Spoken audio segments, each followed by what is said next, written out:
When you get to open the cage for the first time, it's like you're welcoming them to a whole new life.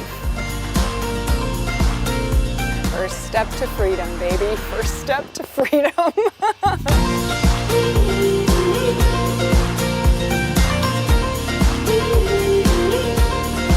It's breathtaking. You know that they're free.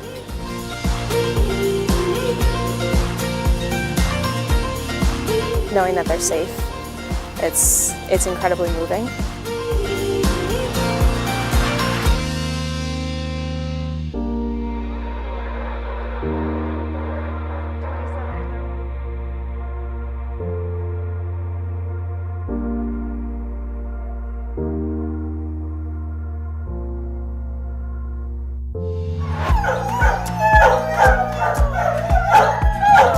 Beagle Freedom Project has developed a cruelty cutter app, so you can actually know if you're contributing to animal abuse or not. All you do is go to the app, press scan.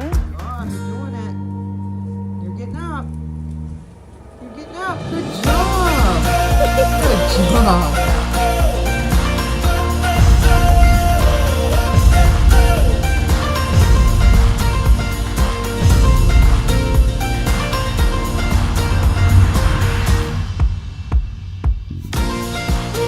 After all that they've been through, they can forgive and trust humans again.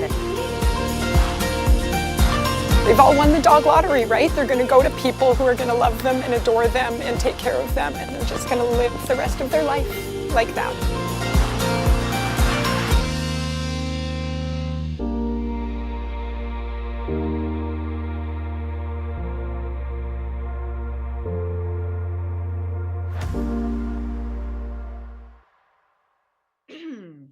It is my great honor to introduce our guest today, Shannon Keith, an animal rights lawyer, activist, documentary producer, director, and of course, founder of Beagle Freedom Project, the world's leading organization for rescuing and rehoming animals used in experimental research. I think Shannon has one of her dogs right there with us today. So Shannon Keith founded ARME, Animal Rescue Media and Education, back in 2004, which evolved and eventually changed its name to Beagle Freedom Project. Through educational programs, campaign initiatives, and lobbying efforts, Beagle Freedom Project aims to make the world a better, safer, and healthier place for both animals and people alike. So without further ado, welcome to the show, Shannon. Thank you for having me. I appreciate it. Oh, well, you know how much I've been wanting to have you on the show because I think it's such an important topic. And the fact that you have done both, you know, the podcast was really started to cover the dog cat meat trade because I felt there was a lot of misunderstandings, misconceptions, especially here in the West. And my goal was to educate myself and hopefully viewers and grasp the dynamics a little bit better of what's happening in those countries. And you actually did both. You know, you've rescued dogs from the meat trade, and you also have done amazing work with animals used in experimental research. So it's a great show. I'm so thrilled. But before we get into all the details of your work with Beagle Freedom Project and your campaign initiatives and everything in between, I always like to get a background note or personal note on our guests. And if you wouldn't mind telling viewers at home, how did your passion for animals develop? Did you have it as a child? And where did you grow up? Was it a big family? Did you have pets? That sort of thing. Yeah, thanks for asking. Well, I actually grew up as an only child and always loved animals. We always had animals in the home, and I was always rescuing animals, always taking in the injured bird and the stray kitten and nursing them back to health. And I think that sort of nurtured a love in me, and animals were always my best friends. I was a little bit of a shy kid. Yeah. A bit of a loner. So I think that's where it started. And animals were your best friends, probably. They were, and they still are, actually. Yeah, I know. I feel the same, but I'm wondering if your parents instilled that love for, like you say, you grew up with animals in the house. Like, was it like a dog, that sort of thing, or Dogs and cats. dogs and cats? Okay, so you didn't grow up on a farm, you know? No, Some just like, a regular. I grew up in Los Angeles, California. You know, just a regular home in LA. California girl. California girl, born and raised, and yeah, just Wow. a regular house in the city. And yeah, no, nothing crazy. But Okay. yeah, we just always had dogs and cats. And yeah, no, I think it was really me. You know, my mom liked animals, but I really was the one who loved them and took care of them. You clicked with animals, you know, from Yeah. an early age. And I'm wondering, you know, growing up, did you have career aspirations to always be a lawyer, or was it, it went through different phases, you know? I didn't at all. Believe me, I was more the creative type. I wanted to be in a band. I played and sang in a band, and Wow. when I was A rock band, or Yeah. is it, yeah. definitely classic rock. And Yeah, I have that sense in you, you know, like a, hidden rock star in there. totally, that was it. That's what I wanted to do. But I was in college, and you know, I started the environmental club in college and really wanted to help animals in some way because I still had a passion for them. I became vegetarian in college and definitely started helping animals in college, but wasn't really sure, you know, where I was going with that. And was also playing in bands in college and performing in college. And it was just sort of like, I don't know what I'm doing. Yeah, like most college, you know, kids, you're not Yeah, sure. exactly. Just like, You have to study something, but you're like, is this what I want to do with the rest of my life? I'm not sure. exactly. And I guess, But then I was reading. go ahead. Oh, Sorry.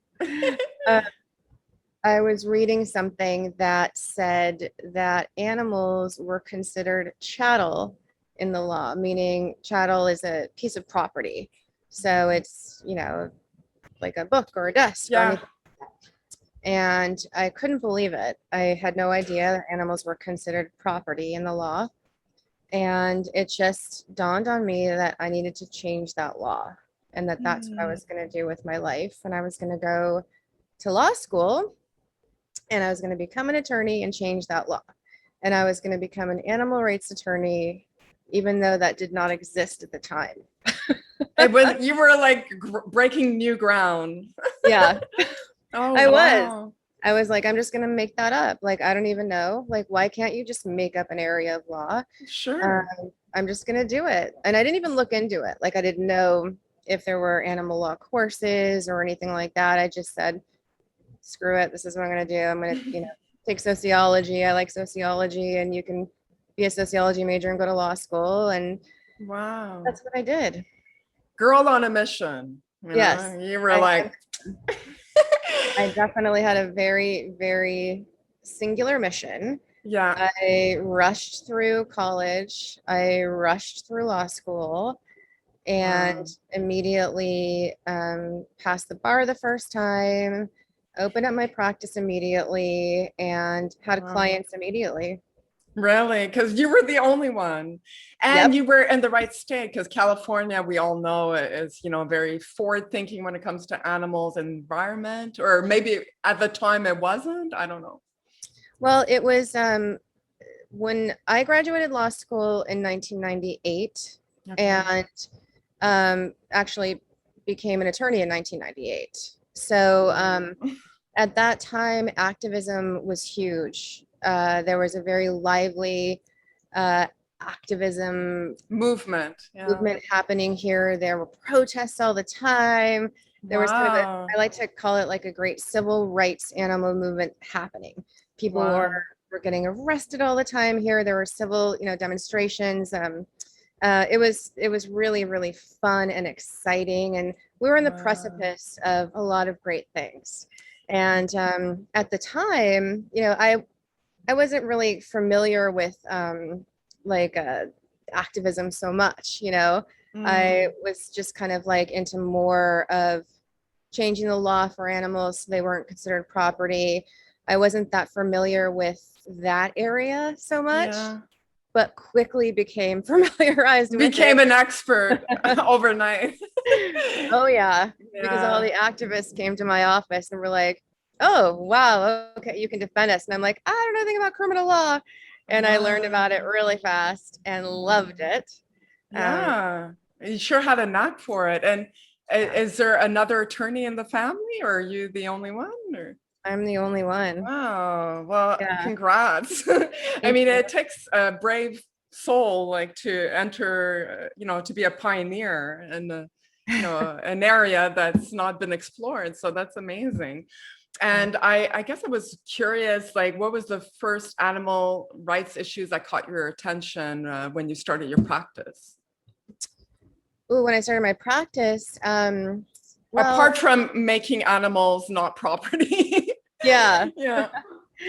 I really the activism element was really exciting and fun for me. So I would say, animal law, animal rights law encompasses kind of every area of the law, from criminal defense to civil rights, to administrative laws, tort law, everything. So you're doing kind of have to know a little bit of every area of law, which makes it really fun. You're never bored. It's exciting.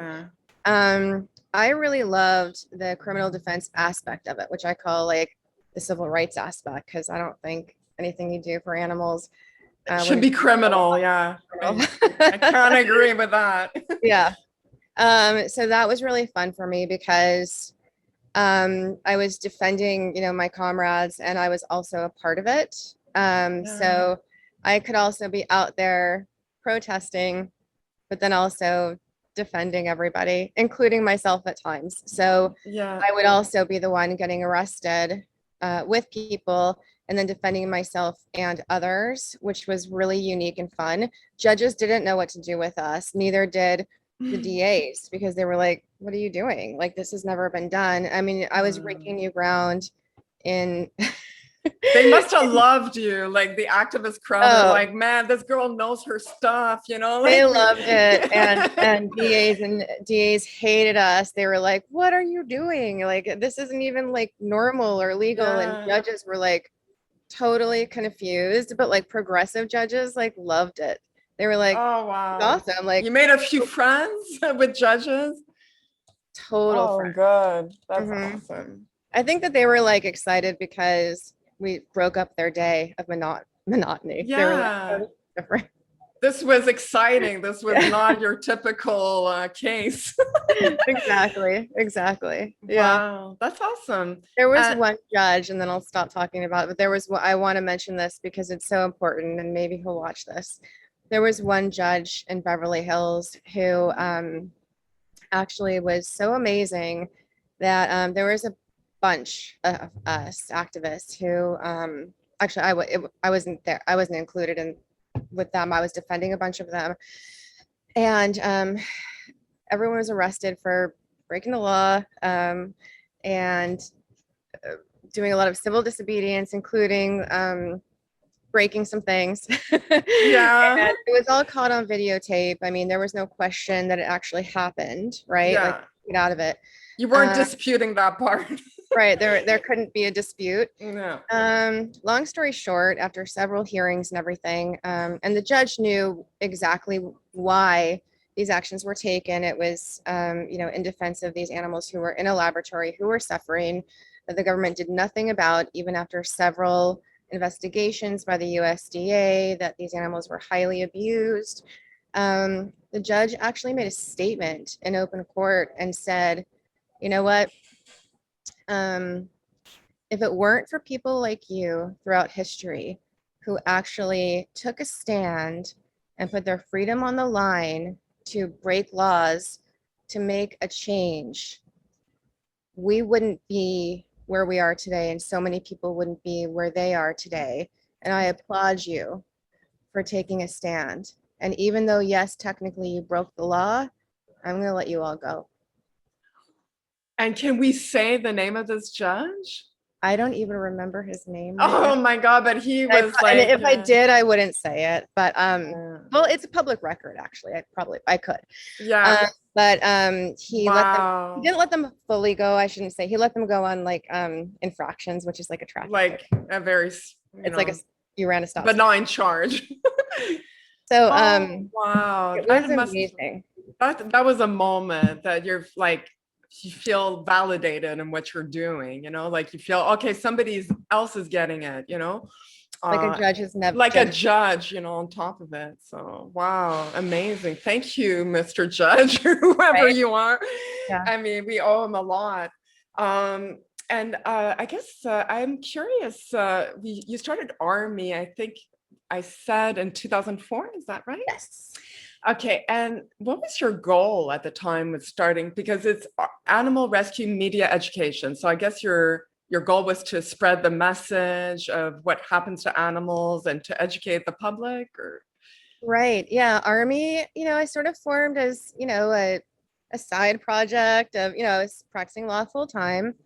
I wanted to rescue animals locally, from kill shelters, and also make documentary films to educate the public about what's done to animals, get it out there, talk about it, get the conversation going. Yeah. So that was really important to me because there were a few things happening that were major.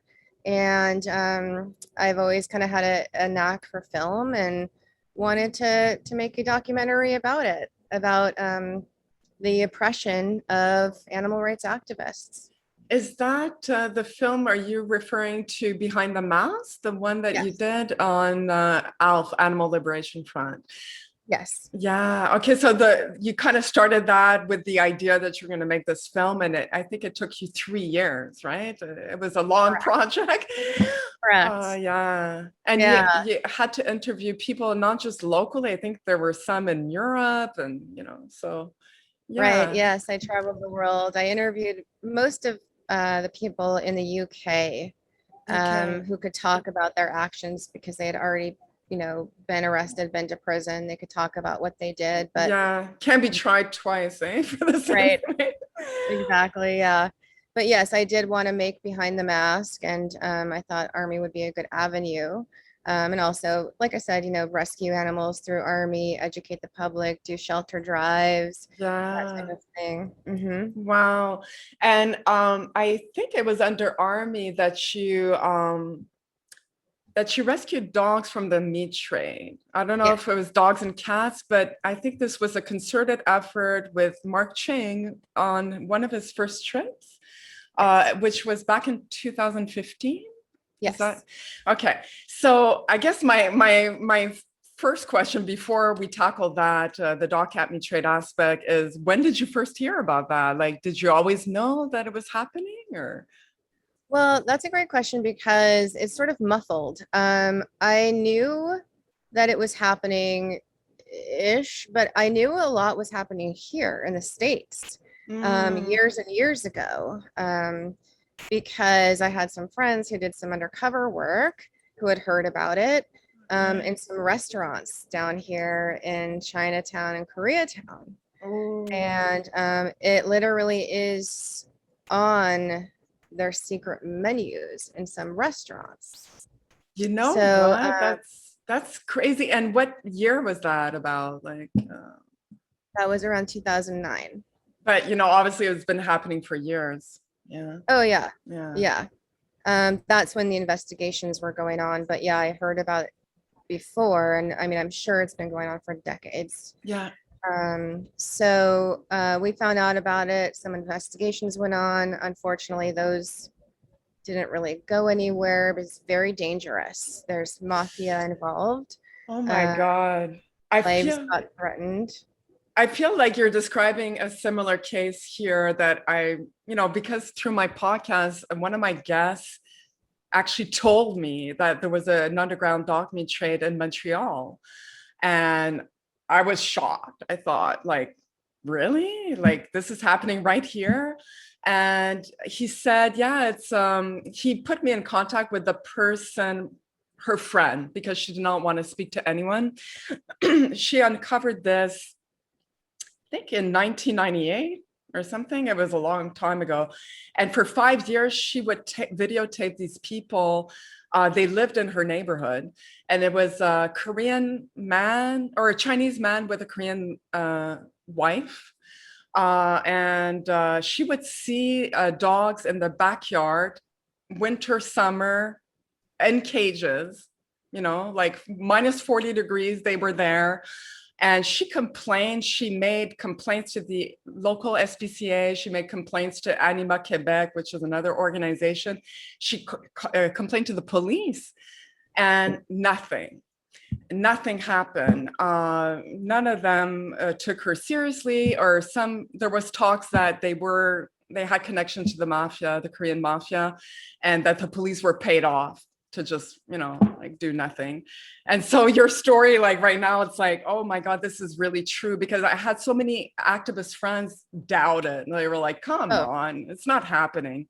I'm like, yeah. And she copied me on all her text messages, and she had so many details. I was like, this girl can't be making it up. It's not, it's not possible. So I'm sorry, but, continue. So that was your first, realization that this is actually happening right here on US soil. Okay. Right. Yeah, it's happening here. And just mortified and having full on evidence, that it's happening here, and wanting to do something about it, and just really not being able to do anything about it, and it being just horrifying. Like, I'm not used to knowing there's cruelty and not being able to do anything about it. And you say it was really because they had mafia connection and they would sweep it under the rug, the police wouldn't want to touch it. Is that the problem? Or well, yeah, because the thing is that you can't call the police about these things. You just that's impossible. You have to do it yourself, and then once you're able to document it yourself and get video footage yourself, then maybe you can, but you can't get that footage yourself. Like, it's a very complicated process. Yeah, it's super dangerous. Yeah. Well, I feel a little bit better because, like myself, I was so discouraged that, we're not able to do much about this. And I've called the SPCA, which has changed administrations, and, they want to do something. They're, horrified, like I am. But the girl does not want to come forward. And they say, we can't do an investigation. I can't get a warrant to inspect a property based on hearsay. And at this point, you never witnessed this. It was the other girl. So I keep hoping that she'll come forward, but not looking likely. Yeah. A tough one. When there are dangerous people like that who, will do something. Oh yeah, they're gonna get rid of you. Exactly. Yeah. And I sadly, people aren't gonna come forward. So. And do you know how it happens? Like you say, a secret menu. So it's within the community. They know that if you call that place and you say the code word or whatever. Exactly. Yeah. You have to be a certain type of person.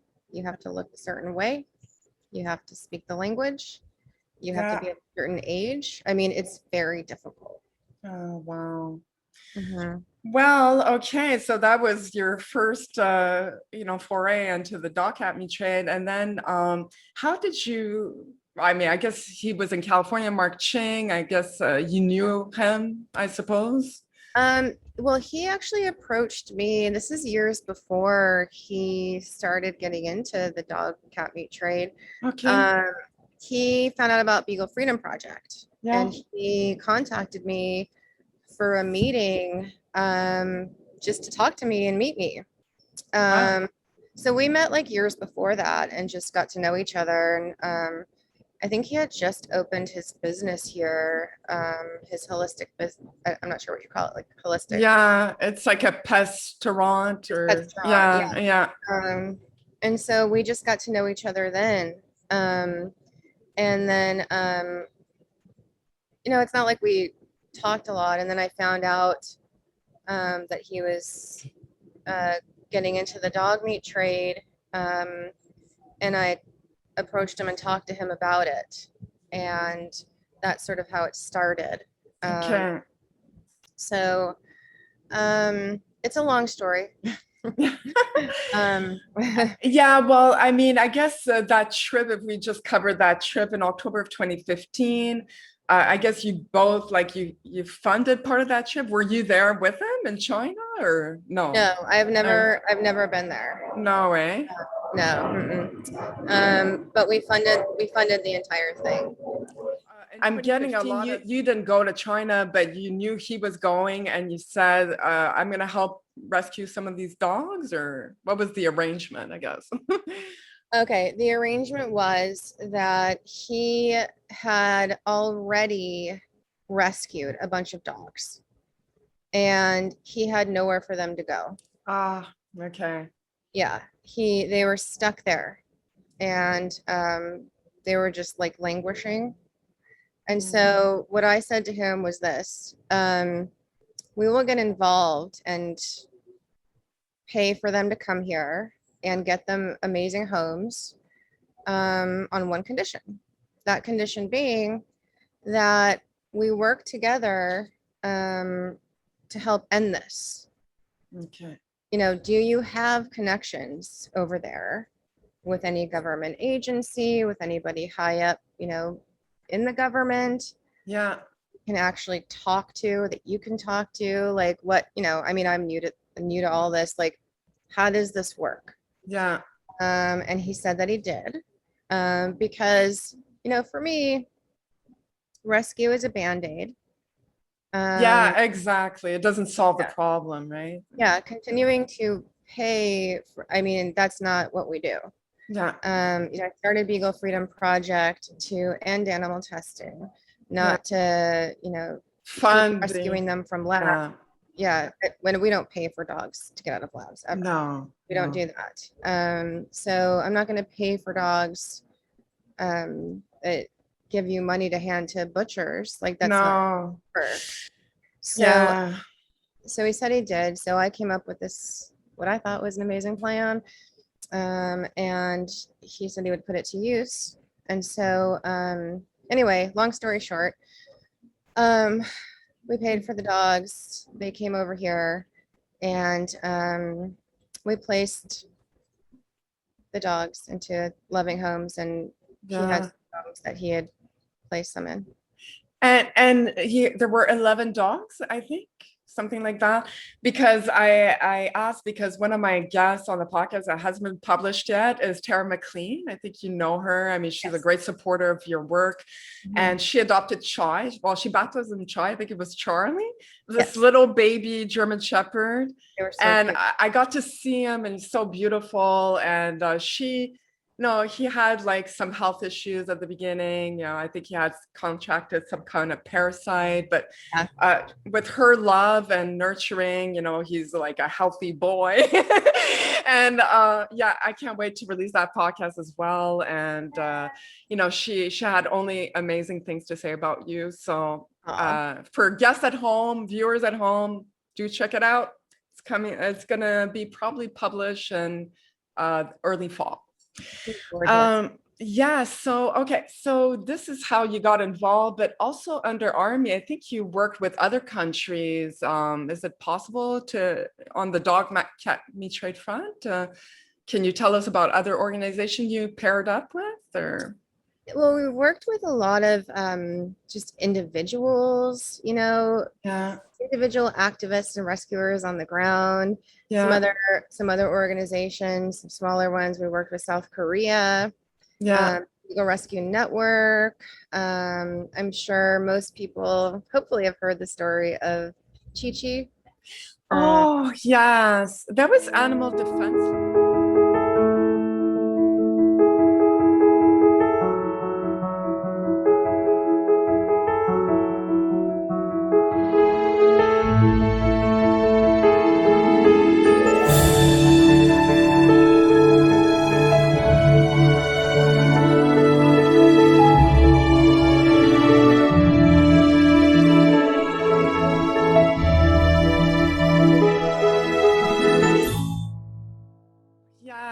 That was Animal Defense League. Is that, am I right in saying that? No, that was you? Mm-hmm. Oh my God, Chi-Chi. Oh my God, it was a golden rescue, Mm-hmm. a golden retriever. She was a Golden golden rescue. retriever, yeah, and she was, you know, a quadruple amputee. Yeah. And she was rescued by our partners and In South Korea, right? yes, amazing activist in Yeah. South Korea. She was all her limbs were bound and thrown in a trash can outside of a butcher shop. Wow. I guess the circulation cut and you Yeah. cannot save the legs at that point. Yeah. And we later saw that she got prosthetics and the family Yeah. that adopted her. It was a her. Too. It was our adopters. So we brought her Yeah. here and she was released at my house. And then it was a wonderful family who already had 2 of our beagles from laboratories. Wow. And we drove her to their home in Arizona. Wow. And they were the best home in the world. They did everything for her. Everything. Oh, She was wow. a service dog. I mean, they just released a book about her that you can get on Amazon, I think. Oh, really? What's the name of it? Chi-Chi, maybe something with Chi-Chi. You know what? Hold on. Let me look really quick. Yeah, sure. Because wait for people to get it because it's like a kid's book too. ChiChiRescueDog.com. ChiChiRescueDog.com. You can go there and get it. It's called Chi-Chi. Oh, yes. And that's amazing because she was like an ambassador. Not only was she an ambassador, I think they would, she was like became a therapy dog. She did. Yeah. She was amazing. Unfortunately, she passed away, but the time that she had on this earth after she was rescued was just amazing. And she transformed lives and she sent us all an amazing message. So we'll always be grateful for you, to have saved her and your partners. And that really is what it's all about, right? Yes. So now if we move on to Beagle Freedom Project, I'm not sure exactly, was it intentional? You changed the name from ARME, am I right in saying that? Or it was just ARME is still in existence, it's more for media projects? And how did that come about? No, it's intentional. What happened was that, part of ARME's mission is to educate on all aspects of animal torture and abuse, including vivisection, of course.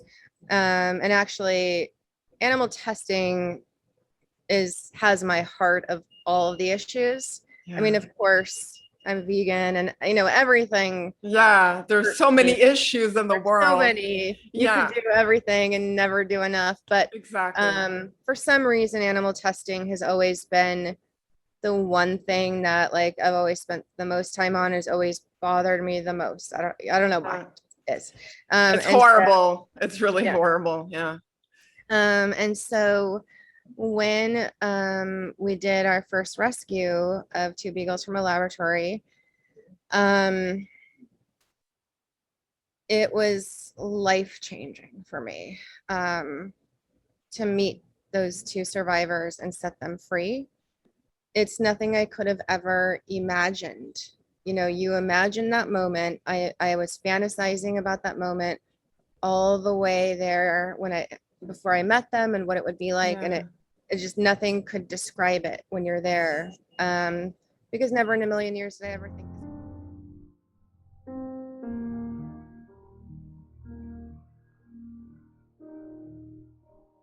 this. There she is.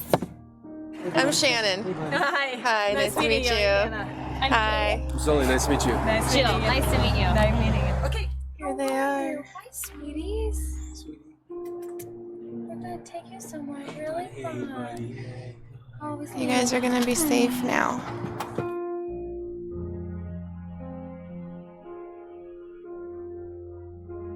They're not gonna walk. They're not gonna walk. They don't know how. Well, it's just gonna overwhelm them. One of them already threw up. This is the first time they're ever gonna be stepping out of the grass.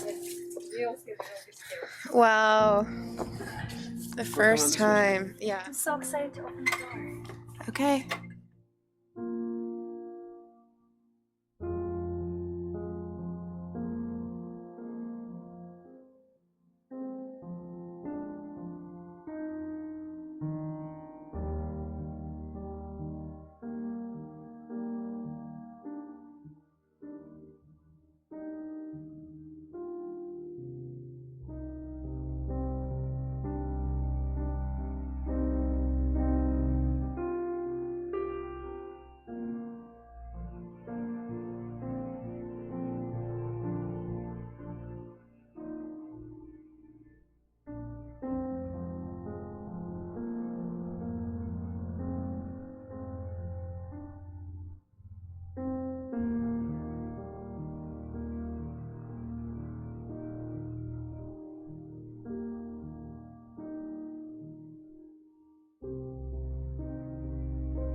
Here we go! You don't know. These are his first steps on the grass ever. I know, isn't it wonderful? Yeah. Oh, look at this. Oh, not the other one. The other one.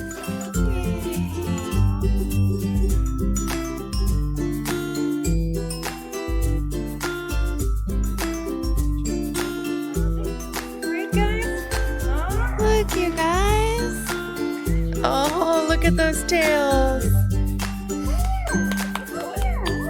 Yay!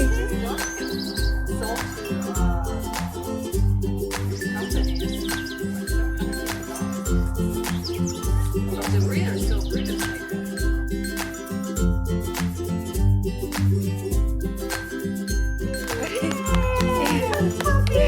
Yay! Freedom!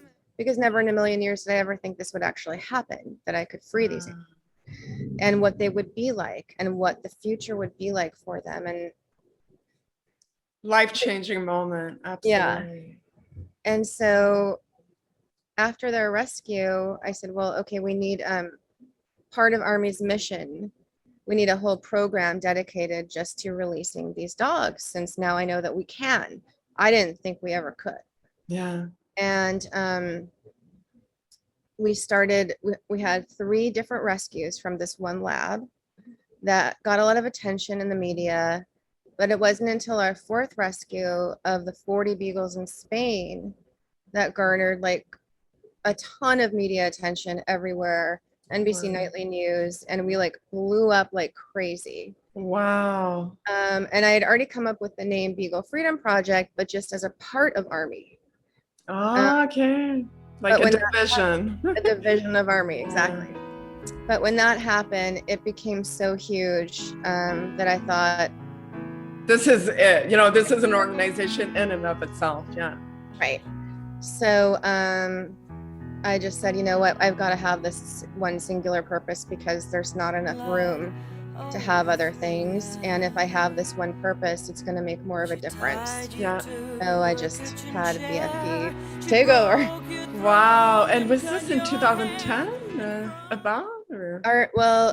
BFP's first rescue was December 23rd, 2010. Yeah, I knew there was the date, you know, like, yeah. I saw the video. It's so amazing. Oh yeah. With my little handheld. I'm so glad I brought the camera. I almost didn't bring it. Yeah, absolutely. And what I love to do in the podcast is often insert, rescue videos, like, of the organization that is featured, and, people get to see it in action. It's an amazing moment. Yeah. Yeah, it's cool to see with my pink hair that day. I was trying to dye my hair red and it came out pink. Well, it did suit you, so it worked out. Oh my gosh. Yeah. So yeah. And then, I don't know when we officially changed the name, but but it became your life mission. We can say that, and I guess for viewers at home that are not as familiar, because, you know, like I said, the podcast has been more focused on the dog cat meat trade, but, you know, a lot of people ignore the plight of animals in labs, laboratories. And so can you tell us a little bit more about the conditions that these animals are in? You know, they're in cages, you know, we can imagine that, but what kind of tests do they do on these animals? And what are the most popular animals in laboratories? Yeah, I think, you know, the main problem is that people just simply don't know. And, you know, I call it the animal testing industry's dirty little secret. They do a great job of hiding this from the public. Yeah. They don't want the people to know that they're testing on dogs and cats, the same animals with whom we share our lives. Yeah. That's too hurtful. People can't handle it. No. When we did our first rescue and we put that out there and it was in the media, it was in a bunch of papers in the local news, people could not believe it. Wow. They were mortified. And the first reaction was, wait, I thought this ended in the 90s. Because you go to any counter like in the mall for like L'Oreal or, you know, those big, and you ask the girl at the counter, like, do you test on animals? And they're going to say, oh no, we stopped that a long time ago. Oh, it's like marketing ploy, you know, like. Yeah. And in fact, I think that the ladies at the counter think they did, you know, like. Yeah, they're not even informed. They don't even know. They just don't even know. Yeah. And they've got all the money behind them, you know, to put out these falsities and to hide everything, to hide the truth.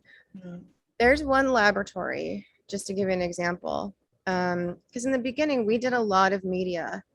We've since stopped doing a lot of media on the public releases because we got a lot of threats and we didn't want the dogs to be killed because we put out releases, even though we never said the name of the lab. So what happened was one of the laboratories was releasing a lot of dogs to us, called me up. Well, the liaison called up and said, I have some bad news. The lab is going to stop releasing. And, you know, my heart sank. And I said, well, what do you mean? And she said, well, you know, they saw an article in the local paper. And I said, well, how do they even know it's their lab? In that area, there's a lot of laboratories. I said, we never named the laboratory, you know, and she said, they just know. They know. And I'm like, okay, well, it doesn't matter because the public doesn't know. Yeah. Yeah. No one's going to know it's them. And this is what she said. She said, they don't want the public to know dogs are tested on. Those are their words exactly. Wow. So that's what we're dealing with. That is what the public is dealing with. It was okay so long as everyone was in the dark, you know, okay, we'll give you a few dogs, you know, but, you know, keep it hush hush, you know. So there are a lot of little like mom and pop rescues. Some you might see on the internet with the word Beagle in them, who work with labs and call it nice little retirement, work with them, aren't opposed to animal testing, keep it all hush hush. That really like make me sick. Yeah. Because they make it okay. And the industry knows we're not on their side and we don't think it's okay. Yeah. It is not okay what they're doing. And we do have an agenda. But guess what? We're going to give them the best homes possible because we're the best. Yeah. And we're still going to work towards ending it. Yeah. But anyways, I digress. But I'm assuming at this point, because now we're in 2021, people are much more informed, right? Like it's hard to keep it quiet at this point. But then again, you always think, because I'm an animal rights activist, so I'm aware of this stuff, but you know, it's not in the vicinity of most people, I guess. You know? It's not, you know what? It's you think that, but we're still in a bubble. Yeah. Thinking we've been around for 10 years. We're constantly getting media attention. No, I could walk down the street right now and ask someone, hey, are dogs tested on? And they'd be like, no. Yeah. People just want to hear and think and see what they want to see and hear and think. Exactly. Yeah. It's too ugly. It's too scary, you know, like Yeah, they can't deal with it. They can't no. deal with it. And what people need to know is this, is that not only are they kept in cages, but they're kept in the dark. They're kept in basements. There are laboratories that are in a strip mall. Okay, you can go to a strip mall where you're at like, you know, a clothing store, and next door to that clothing store, you know, there's looks like an empty store with blackout windows. Ugh. That's a private laboratory called a CRO. And in the basement of that place are 100 dogs in a cage in the dark who have never had a toy, never had a treat. They were sold directly from a breeder. That breeder was probably Marshall Farms or Ridgeland Farms if they're in the United States. They were ripped from their mother. They were then taken to this place to have horrible things done to them. Yeah. Typically, their vocal cords are cut so that they don't So they scream, don't bark. cry, and bother the technicians who have no medical experience, who are doing horrific things to them. Also, so they can't communicate with each other. They have a federal identification tattoo number tattooed in their ear, and that's all they're known by. So they don't have a name, so that the people working on them can't form any sort of connection with them, so that they're only seen as a number, not as the dog that these people also have at home who they love. They can't form any sort of a bond with them. And that is their life. And some of them For live there years. years. That's the worst part for me. You know, I've seen horrific videos about the dog cat meat trade, but I can't bring myself to watch those videos. I saw snippets of monkeys and open. It's too much. It's horrible. Yeah. My God, I didn't think I would get this emotional, but it's just so horrible. And you're like, you ask yourself, how can human beings go and work there and see this and witness this and participate and be okay? You know, like it's some kind of different type of human being, I guess. It's cognitive dissonance. Yeah. We just got a letter from a whistleblower, totally anonymous, typewritten. And I'll mention it because they want us to mention it. And they said, I want you to put this out there. Okay. About unweaned puppies being tortured at a very well-known facility by a well-known drug manufacturer, and how horrific and unnecessary the pain and torture was. And it's probably going to be done again and again. We're going to try to do something to stop it. Wow. But this is what happens in animal testing. This is what happens at a huge, allegedly Scale. regulated facility, well known. Everybody knows the name of this place. Everybody knows the name of this company. Multi-billion-dollar company that you would think, that people think is regulated by the USDA and by the government, and it's not. Oh my God. Things that don't need to happen, that shouldn't happen, that are unethical, happen every day. And finally, this person said, I was done after that. I quit. Oh, well, thank God, you know, thank God. And did she manage to get evidence? I'm assuming she brought you some evidence that you could, you know, use. Not great. I have something in writing. I don't have, photos. Because I think they're very watched. I don't think you can bring your cell phone. I'm not sure how it works, but yeah, I think it's very regulated. Like it's not easy. I have emails, so that should be good enough. Wow. And, you know, since we're on the subject, I'm always curious, you know, who are the main culprits of animal testing? I think I read somewhere that, you know, I know that it's, you know, the National Institute of Health and a large part, and also charities like the American Cancer Society, that sort of thing, and obviously cosmetics. But what would you say are the companies, like you just kind of not, you pointed the finger at a huge agency, and it's a government agency, or it's a drug manufacturer? Oh, that was a drug manufacturer. Oh, Yeah. okay. So those are the ones that are really funding this kind of, well, funding through tax dollars. You know? Well, the pharmaceutical, well, it's a combination usually. So it's hard for me to give you like, oh, here are the top 5. Yeah. You know what I mean? Because there's so many huge offenders. Yeah. Just when I think, you know, there's one that's horrible, there's another one pops along that's even worse. You know, you could think of any horrible one and they're really bad. So I mean, I don't mind naming names of, you know, but it's just they're all bad. They're all bad. Any pharmaceutical is going to be horrific. Absolutely. You know, that's the thing. Well, I mean, for me, and with cosmetics, you know, oh, sorry, go ahead.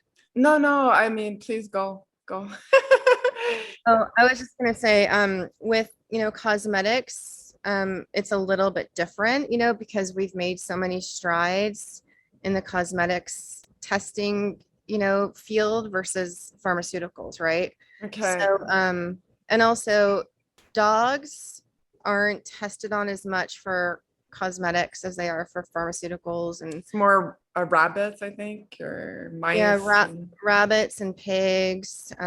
We've rescued a lot of pigs from labs, and I have to say, what is done to them for cosmetics is so disgusting. When we get pigs out of labs who have been used for cosmetics, their entire skin, because they use these purpose-bred pigs, like with like there's like no fur or anything on them, like no yeah, no hair. They have tattoos all over them, like checkers and numbers and everything. They're fully tattooed as to where like different substances were put, so products and cosmetics, and where they've been injected. They have sores everywhere, rashes. It is horrific. Like one pig, baby pig, I mean, she was in such horrible shape. Like, I kept her with me for like months, and I had to like rub aloe on her, rub suntan lotion, have a shirt on her, like, and people don't know either if you've never been around a pig. For cosmetics, of all things. Like, are you serious? Like, yeah. At this point in time, like, you can get anything you want that's not tested. Like, I mean, who cares? Like, you get a rash, you stop using the product, you know, like, that's it, that's all. Yeah. Oh my God. And yeah, on that note, is it still mandated for cosmetic companies to test their products on animals, or? Not in the US. Not in the US. And I think I heard something that there was a change in China where they stopped demanding that US or foreign cosmetic companies that would, you know, they would import their products, they no longer require that they be tested. True. Okay, and was that a recent victory, or was it? Yeah, I think that was recent. I want to say I read that a few months ago or something, but yeah. But some companies choose to test regardless, you know, like they want to say hypoallergenic, we want to make sure. Yep. And you know, let's not talk about all the victims in the wake of that. So okay, wow. Okay, so it's hard not to be discouraged sometimes, you know, like we're in 2021 and this is still happening. It's unbelievable. But on another note, I'm curious about the efficacy rate of animal testing, because I read somewhere, and I'll read it. It's a quote from an article I read. In 2004, the FDA estimated that 92% of drugs that pass preclinical tests, including pivotal animal tests, failed to proceed to the market. More recent analysis suggests that despite efforts to improve the predictability of animal testing, the failure rate has actually increased and is now closer to 96%. The main causes of failure are lack of effectiveness and safety problems that were not predicted by animal tests. So 96% failure rate. Yet I don't know what's stopping these, U.S. agencies, the government from investing in alternatives, because we all know they're there. Like science has advanced, we have now artificial intelligence, we have so many possibilities. And why do you think they keep gravitating towards the old school animal testing in spite of this, these poor success rates? That's a really good question. I asked that to another guest and he was like, well, isn't that the $25 million question?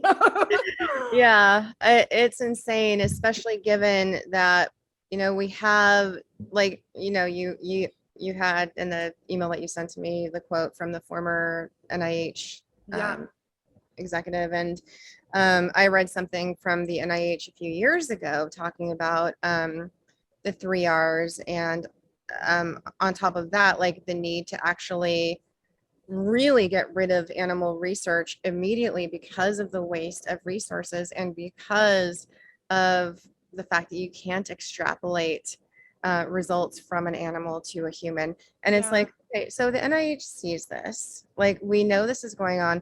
So really it's about the bottom dollar. It's about the bottom line. It's about money, period. Yeah. And that's why a lot of these cosmetic companies aren't, and product companies like Procter & Gamble aren't making the change.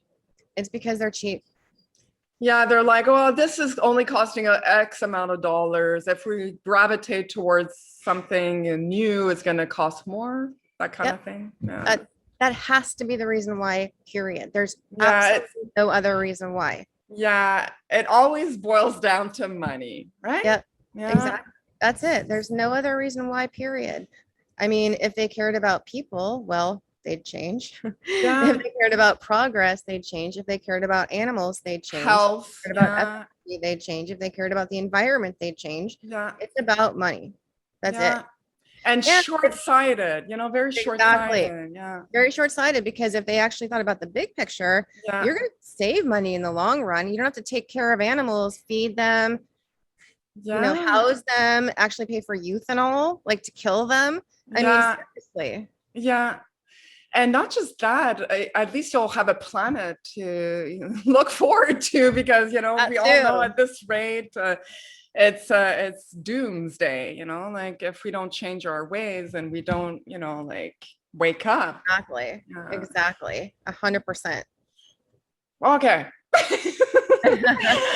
I'm curious, because you did mention, but I guess you do have some people that I don't know if they're part of the Beagle Freedom Project staff, but as far as undercover investigations go, do you have a unit of people that do this kind of research for you, or you've had enough of that documented, so you're more focused on legislation and I don't want to say. Okay, that's fine. That's fair enough. Sometimes our best secrets are, best kept secrets. So I'll respect that. I'm in Montreal, as I mentioned before, and we have a great community of activists, and we often do protests in front of ITR Labs, and they have been exposed in the media multiple times, and documented evidence of the severe abuse and cruel treatment of animals. Yet ITR Labs remains a U.S. Food and Drug Administration and U.S. Department of Defense approved facility. The National Institute of Health, an agency funded by the U.S. tax dollars, has provided grants for numerous cruel animal tests conducted by ITR Labs. And a day begins for the animals housed at International Toxicology Research, a Canadian contract research facility that conducts toxicity studies on macaques, beagles, and pigs, as well as rats, mice, and rabbits. Companies from around the world paid ITR to feed chemical cocktails to terrified young subjects so that they can profit from marketing new pharmaceutical, industrial, and cosmetic products.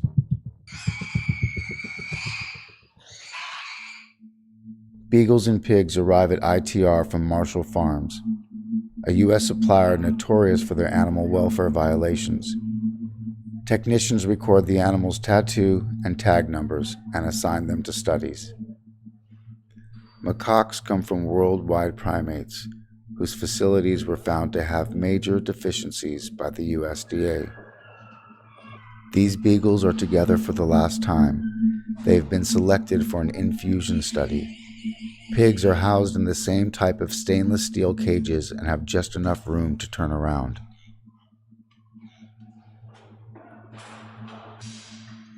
Macaques will see no natural light for the rest of their lives at ITR. The trauma caused by the shock of their new surroundings reverberates through the hallways as the beagles begin their first night here alone. Dog number 2201 was given the highest level of exposure to the study drug. Her response is standard as she vomits after each session. After dosing are the daily bleedings. Technicians struggle to find viable veins, painfully inserting the syringe again and again to draw blood. Beagles used in infusion studies spend their lives inside their cages. They wear a cone and jacket that attaches to a metal tube housing a catheter, which ITR permanently implants into each dog's body. Abdominal infections occur when the catheter is blocked internally, requiring an operation to reroute it. Dog number 1003B collapses after returning from surgery, but his catheter is reattached to the infusion pump so that chemicals can continue to flow through his body.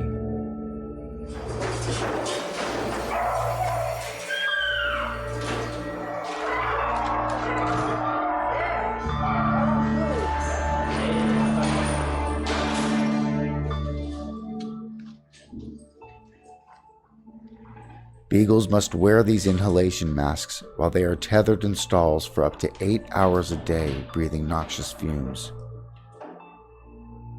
A technician brutalizes dogs in his care until they develop a sense of learned helplessness. No matter what they do, he hits them, so they accept their fate and give up all hope.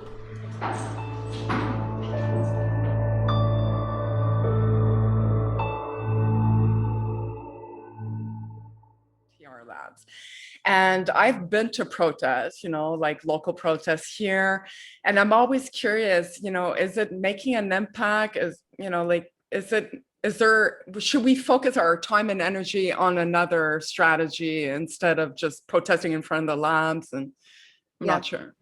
Yeah, that's a great question. So, I've done this for a very long time, and I used to do all the protests and everything too. And I would say that in some instances, protests do work, but there really does have to be a concerted campaign, and there's got to be a strategy there for it to actually work. When it comes to, let's say, focusing on a specific laboratory like this one, and animal testing in general, I don't think protesting actually works in and of itself. And even with a campaign, I don't think it works, unfortunately. And in some instances, I think it actually does more harm than good. So yeah, like, if we're talking about, let's say, a fur salon, it works as long as it's like a full-blown campaign and you're there every single day and there's other points of action putting pressure. It works. I've seen it work, and it's great.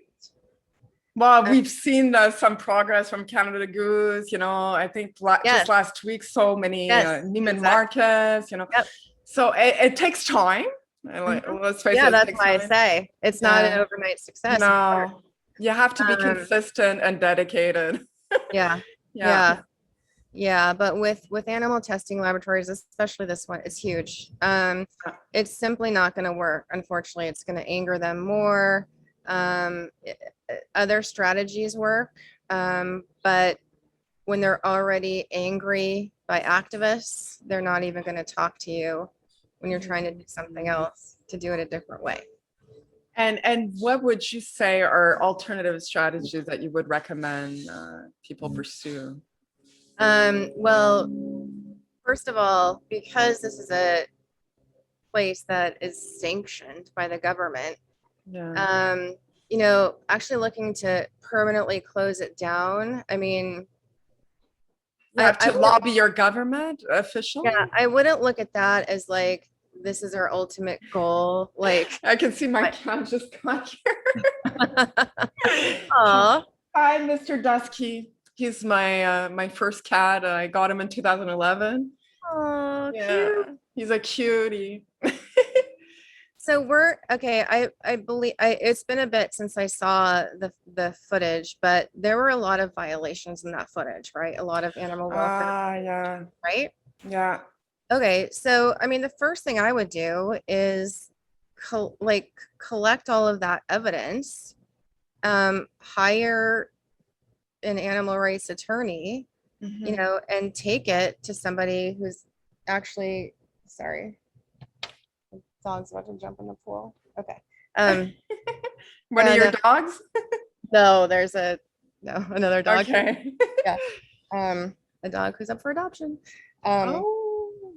And you know, take it to a prosecutor To try to get them on those charges, you know, like, right.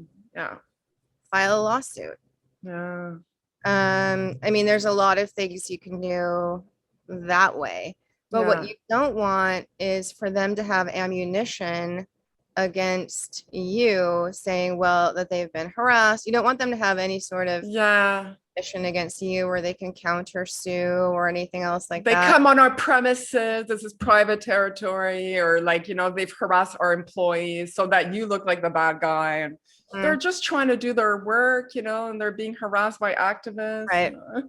I mean, obviously the videos speak for themselves. I mean, they're horrific. And any type of alleged harassment doesn't take away from the fact that they're doing horrible things to these animals. Yeah. But, you know, protesting isn't going to make a difference, unfortunately. It's just not.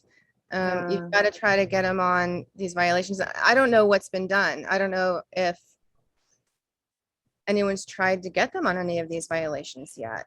Well, one thing that they did at one point is protest the mayor, because the ITR lab is set up in a community in a certain part of the city.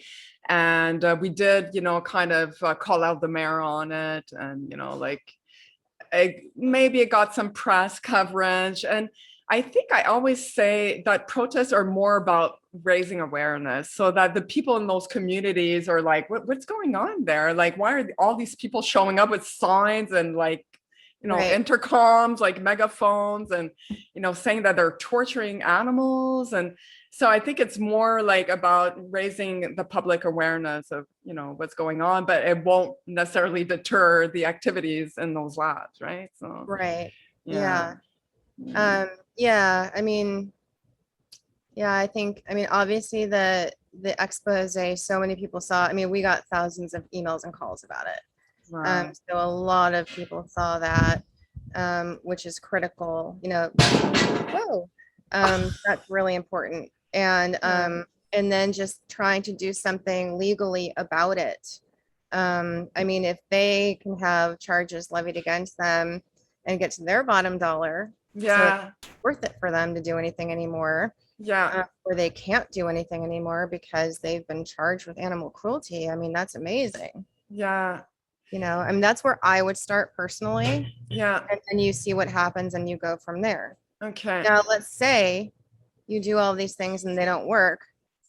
Then you come up with a bigger plan that it involves protesting. Oh, that didn't work and you refuse to file charges. Now I'm going to protest you because you've refused to file charges against. So attack the variables, you know, like the people that are involved that are not taking action. Okay. A bit like Jay Conroy, I follow him. You know him, of course. The Animal People, for people at home, maybe you should take a look. It was on Netflix. I think it was taken down, but it's all about trying to dismantle their operations by attacking variables that they need to function, like banks, financial institutions, try to pressurize those people that are helping them continue those operations and try to protest them. If the ITR Labs are not responding to protests, you don't need to stop there.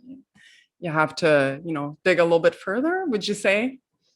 Well, I'm just saying that, like, protesting the situation, like in general, just like, okay, this isn't working, so now everyone needs to know about it. Like, I would try to get the news involved. Yeah. Like, we'll give you this expose. Yeah. Like, we'll give you, we'll give you this exclusive. Give them an exclusive to everything that you've done. Give like the biggest channel there an exclusive. Wow. Well, if we can just talk a little bit about the alternatives to animal testing, because I do think you have some information to share with us on that. And I think I started reading a little bit about it, but I'll just read what I found, that there was like in vitro testing or non-invasive imaging. I guess it's kind of, like cultivated meat, like you can grow, human tissue and laboratories. And I don't know if it goes further than that. So I don't know if you can tell us a little bit more about some of these maybe American facilities, because I read up that in Canada, we have Canadian Centre for Alternatives to Animal Methods. It was started by a Dr. Chandra Sekara. I'm not sure if I'm massacring your name, but this is one example in Canada, like an institute that we can support. My name is Dr. Charu Chandrasekhar, and I'm the founder and executive director of the Canadian Centre for Alternatives to Animal Methods and its subsidiary, Canadian Centre for the Validation of Alternative Methods, located at the University of Windsor. Our centre is the first of its kind in Canada. The overarching vision of the Canadian Centre for Alternatives to Animal Methods is to promote the replacement of animals in Canadian biomedical research, education, and regulatory testing through 21st century science, innovation, and ethics. Despite decades of extensive research conducted at enormous expense, the rate of congruence between animal models and the human condition is at an all-time low. 95% of drugs that have been tested to be safe and effective in animals fail in human clinical trials. There are tens of thousands of chemicals on the Canadian market and hundreds more being introduced every year. But it is difficult to evaluate the safety for Canadians and our natural heritage because the legacy animal-based tests are not reliable, they're not predictive and human relevant.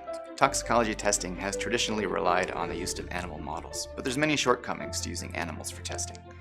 Using alternative methods such as in vitro cell cultures or cell-free methods not only is more economic, but also relies on the most current understanding of molecular biology. This collaboration will improve our ability to provide Canadians with the most reliable and current science-based information. In the second decade of the 21st century, it is paradoxical that we know more about animal biology than human biology. If the ultimate goal of the scientific community is to advance human medicine and safety testing, then Homo sapiens, our species, must serve as the quintessential animal model. It's been now almost 10 years since the US National Academies of Science released its groundbreaking report, Toxicity Testing in the 21st Century, a Vision and a Strategy. The strategy set out a future that looked at using predominantly human cells in culture and moving away from animal models. In the 10 years that's followed, global science has moved a significant way in terms of being able to advance methods that replace animal testing, but there's still some significant work to be done. And so we see the Centre as offering to Canada some significant value in partnering with other governments and other centres worldwide to advance the science that underpins alternatives. Are there American institutes that do a lot of work in that area of alternatives?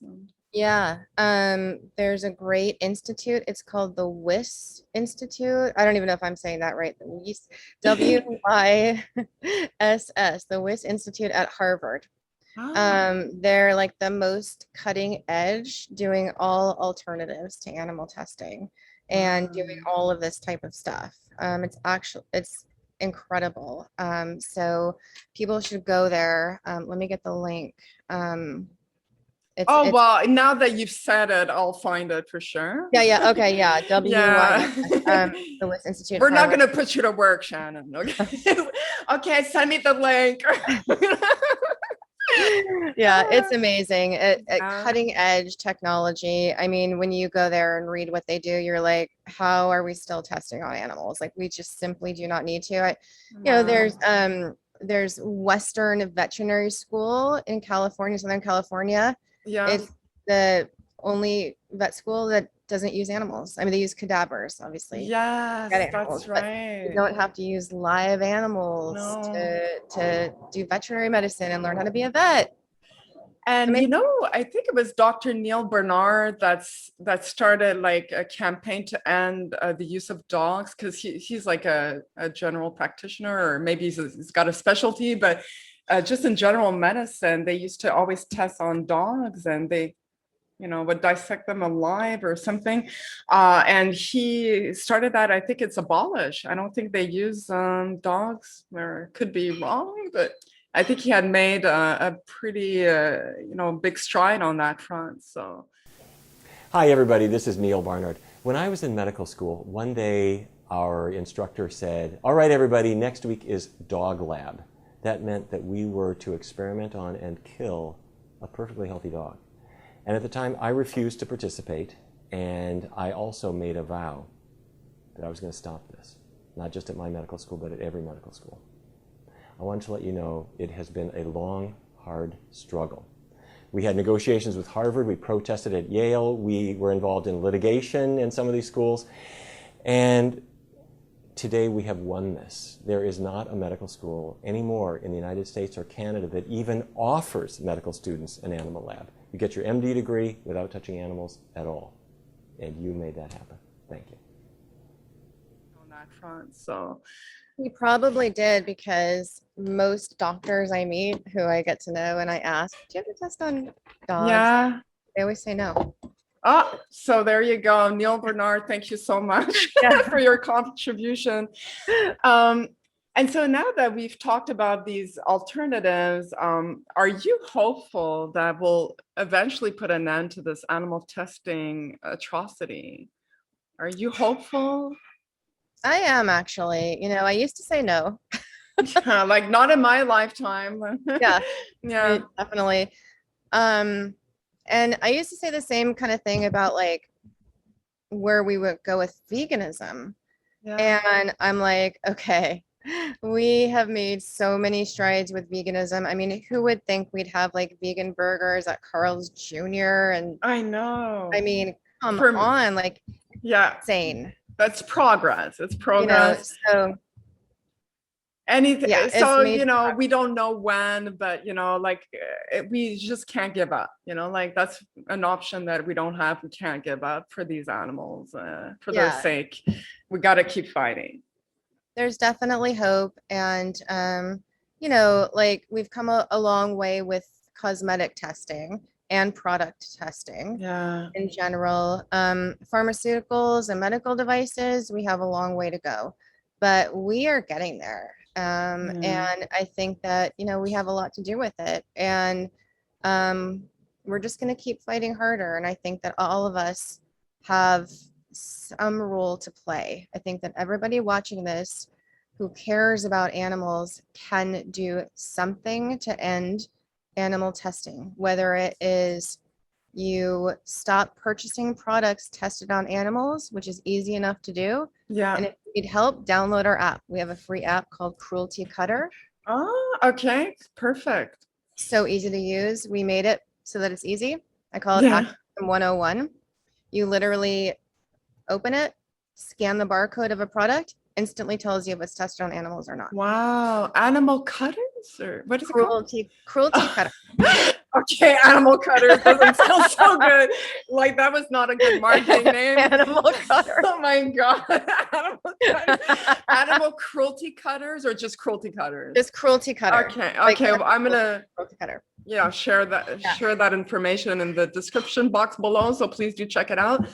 And because often, for me personally, I look up I do research. I'm like, oh, okay, they don't test on animals, and then I buy only their products. But if you have something and you're traveling, often people travel, so it's very practical to have an app like that.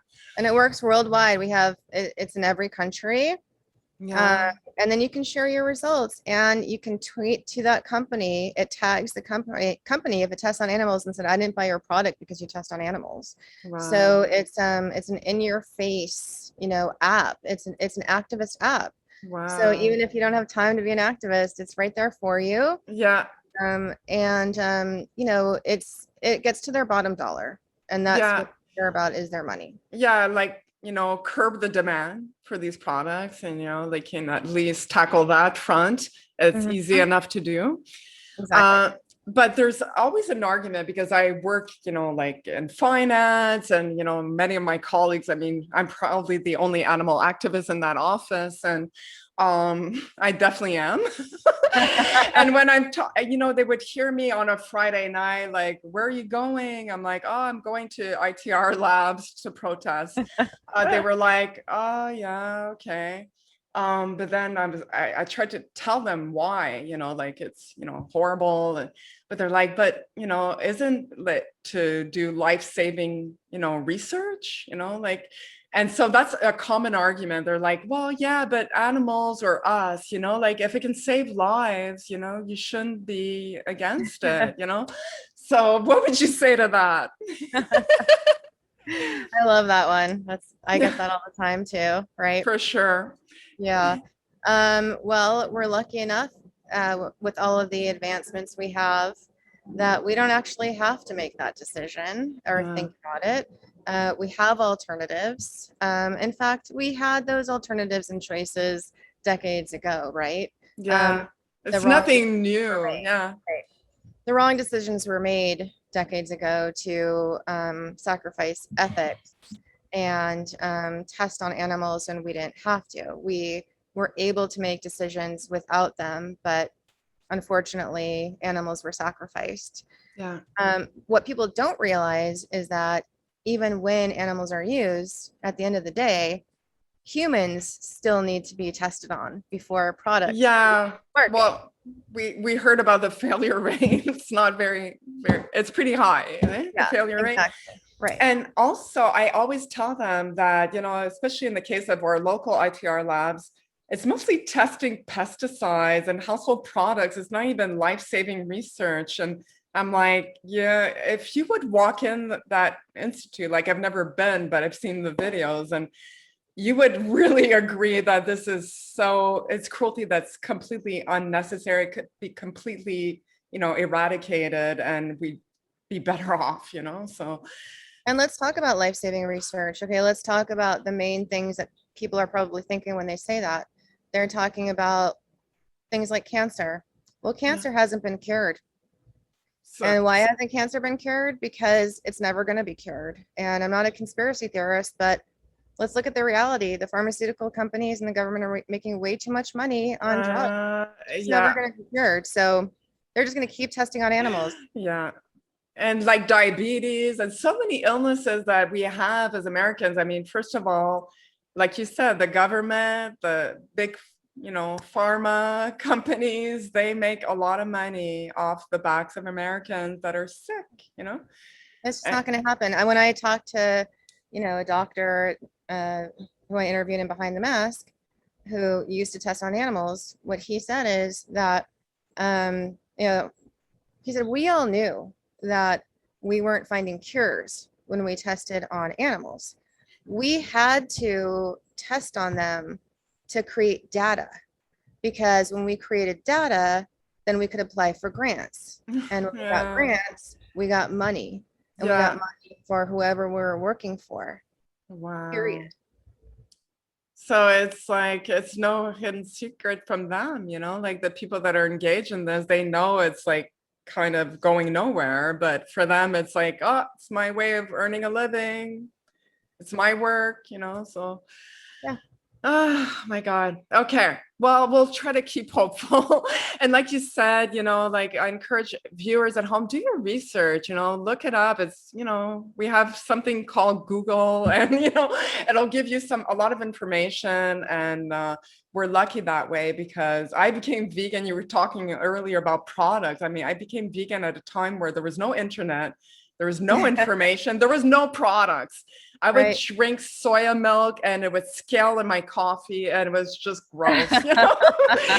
So I tell the young, activists of today, I'm like, you have it so easy, enjoy, like your variety of products. It's amazing. It's on every grocery store has an aisle for, organic produce and healthy alternatives, vegan alternatives. So, yeah. So true. And another reason why the government wants to keep feeding you meat is, it keeps you sick, give you cholesterol and, you have diabetes and all sorts of illnesses, cardiovascular disease. And then big pharma comes in and takes a piece of the pie, Vicious cycle. That's the world we live in. Yeah, exactly. Well, at this point, I know that, we're coming close to our time limit. I don't know if I could ask you a few more questions. Do you have like 10 minutes more? Sure. Okay, thank you so much. I could keep talking to you all day long, but speaking of Beagle Freedom Project, I know that you free, obviously dogs from laboratories, not just dogs, I imagine, all sorts of animals. All animals. But you also, do you still rescue dogs from overseas and Asia, that sort of thing? Yes, we do. So I have to ask you how you feel about the CDC ban that comes into effect next July 14th, so in 2 days from now. Understandably, I think it came to be, I had a live podcast with someone who has a lot of knowledge and expertise on the subject, and apparently it's been at least 2-3 years that US Customs has noticed that there were a lot of dogs being flown into the US that were sick and clearly from some kind of illegal puppy mill situation from Russia, from different parts of Eastern Europe, and some from South Korea. And so they put this ban in place, and it's a blanket ban, and it covers like 112 countries or some. And that includes China, Vietnam, Cambodia, Thailand, Laos, all dog meat trade nations, big nations. And so it has a lot of nonprofits like, scrambling because they couldn't get their dogs out before the ban comes into effect. And now they're like, if we can't find homes for these dogs, then we're stuck with the overhead. We can't rescue more. I mean, what are your thoughts on this ban? Dealing with it too, really bad. It's horrific, especially when you've been involved with it and you've seen the cruelty. So I have not been there personally, but our last few rescues, we've dealt with somebody here who's from China, who her whole life 24/7, I don't think she sleeps or eats, is rescuing these dogs. And so she sends us videos and this and that, and we say who we can help and who we can't, which is like Sophie's choice. But the whole thing about rescuing these dogs out of China for us has been extremely difficult emotionally and financially, especially since COVID. Because it's been hard to get them here, and the brokers have been ripping all of us off. I'm sure you've heard. So each dog to fly here, let's just say a beagle, just the flight cost, small little dog, small beagle, and I have a Great Dane, so to me beagles are small. Just to fly is like $2,500. Yeah. That does not include like all of the extra, the broker fees, this, that, the other. And then when they get here, they're sick. So then we've got vet fees, and we can't charge adopters $2,500. So, we can't. So it's like, we have been spending so much money. But then when we see what goes on, like the person who we work with sends us these videos where like you feel you have to do it, but yeah. then But it's like, so you know, it's this conflict. But anyway, so we had 15 dogs who we've been trying to get out of China, these specific 15 for like 8 months. And like one by one, we've been getting them. And literally we have 2 dogs like left the ban.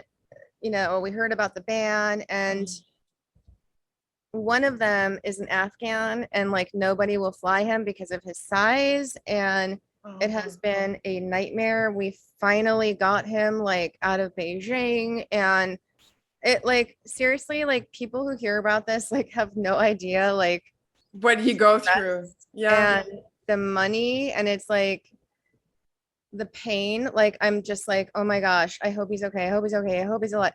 And then it's like, oh no, now he can't get on this. Air Canada won't let him get on this flight. Where is he supposed to go? Where's he supposed to go? So frustrating.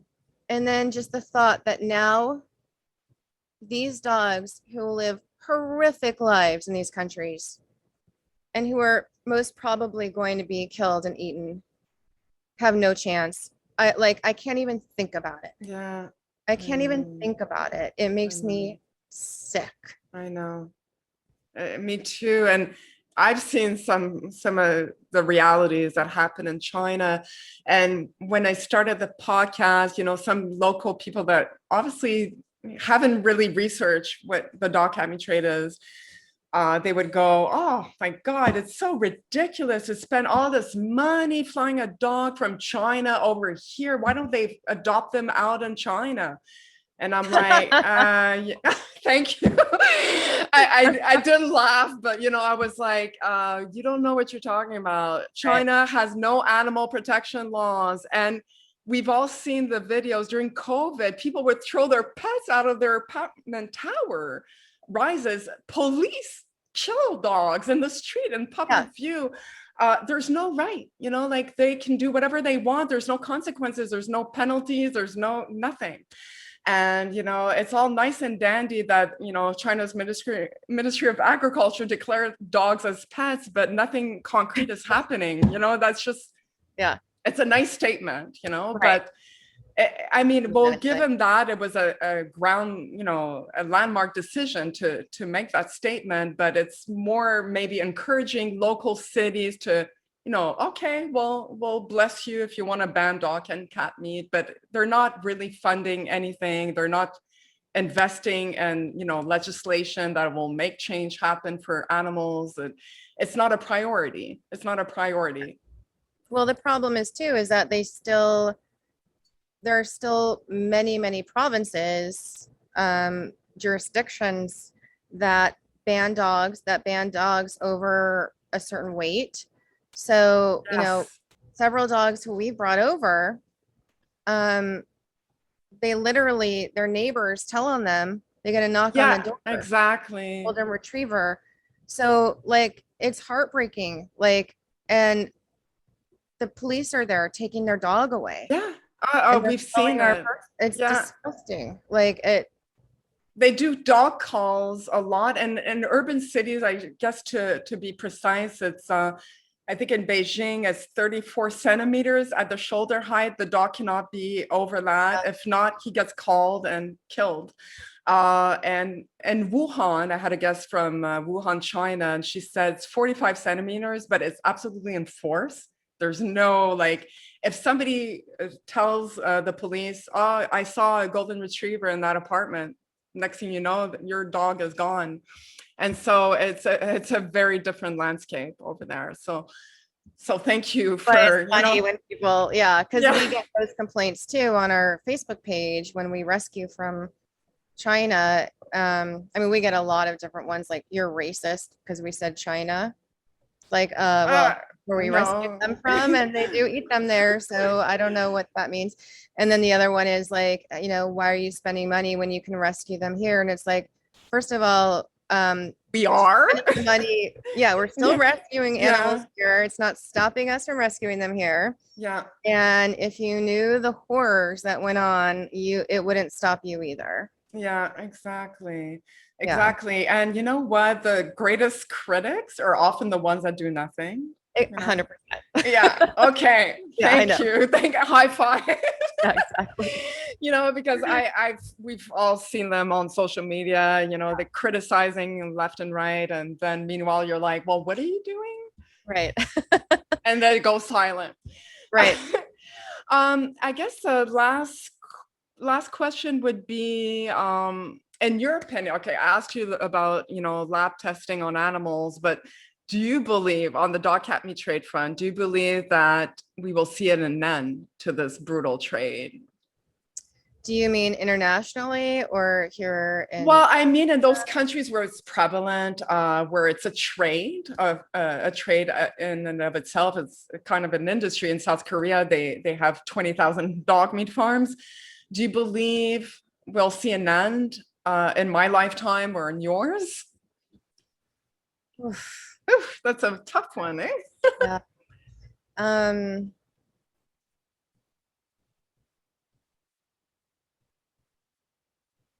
I don't know if we're going to see an end in our lifetime. I'd like to say yes. Yeah. I'd like to say that what we probably will see is a reduction. Yeah. A complete end, maybe not. You know, maybe what I see is a legal end to it, but there's always going to be a black market. Yeah, absolutely. That's a fact. You know, anytime you outlaw something, it's going to develop an underground market or black market. But personally, the reason why I'm so adamant about the dog cat meat trade, like you said at the beginning, lab testing, you know, animals is kind of a cause that, you know, stuck to you and that you feel it's the closest to your heart or you're very passionate about. Well, for me, it's dog cat meat trade because I'm like, for sure, this is something we can win. You know, like in my mind, most of the world recognizes dogs and cats as companion animals. This is really happening as a trade. Like I say, I mean, we all know they're random, you know, cases in Canada, clearly, and the US, but as a trade, it's really on, you know, Southeast Asia continent mostly. And I think, you know, international pressure, and if our governments could actually, you know, come together and try to enact pressure on a country like China on the trade front, you know, we could, you know, actually outlaw it. And I think more and more people become aware of the stain, you know, on their country.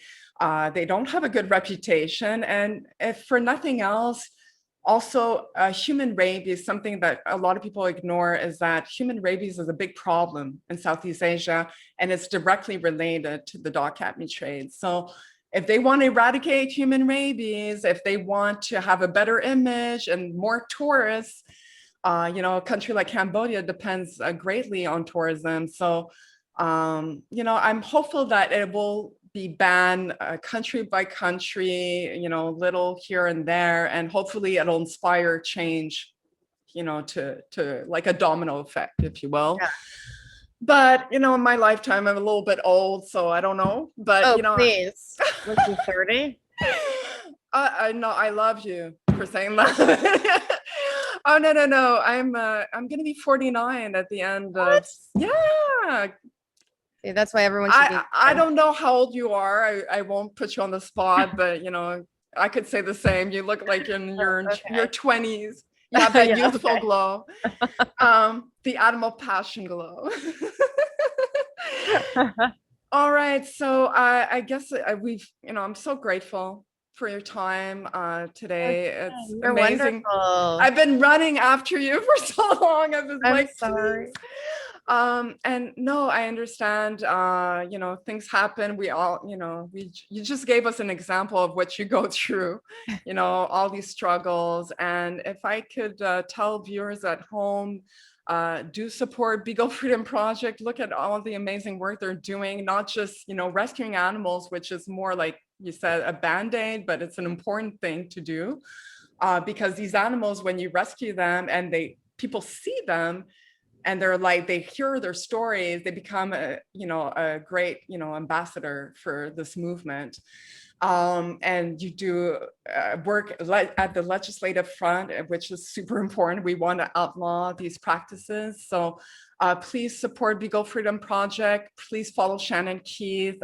We all need, to rally together. And that's the only way we're going to make change happen. So you got to stick together. Yes. Well, thank you, Shannon, and I wish you all the best. And I'm definitely going to let you know when this will drop. Okay, sounds great. Thank you. All right, take care. All right. Bye. Bye.